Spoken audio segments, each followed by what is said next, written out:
Hi friends, welcome back. So in this video we are going to explain what is all about global warming and greenhouse effect. What are the different causes for this global warming and greenhouse effect has been depicted in this working model.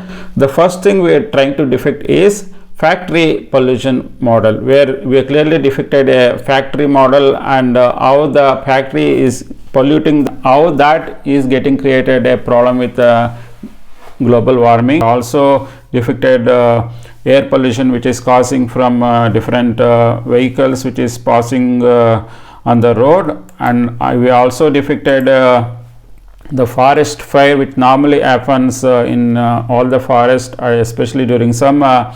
All the entire forest will get fired, and because of that a lot of pollution it creates in the environment. And because of this reason, forest fire, all these things, there are chances that it could lead to a drought as well. When there is a drought is there, and this is also one of the side effects of global warming. There is also the flood can happen because of this global warming as well, because lot of ice which is present in the Mount Everest or any places where lot of ice is getting stored because of the heat which is created in the environment. Because of this global warming, that entire ice is going to get melt. When the ice get melt, which is made up of mountains, suddenly that water will come into the cities. That creates a huge flood in the area, and because of that flood, again the big disaster will happen, which is a natural disaster also can happen because of these floods. These are all problems created due to the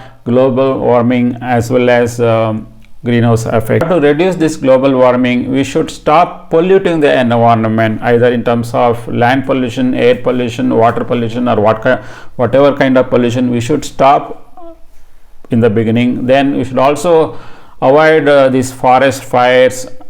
If we stop doing all these things and we can use the green vehicles where which pollutes less air pollution, then automatically our global warming will reduce. Once global warming will reduce, it may happen that everywhere it rains properly in a proportionate way. That time this drought or flooding may not happen across the world. I hope you guys got a clear idea now what is global warming, what are the impacts of global warming, and what we should do in order to reduce the global warming as well as greenhouse effect.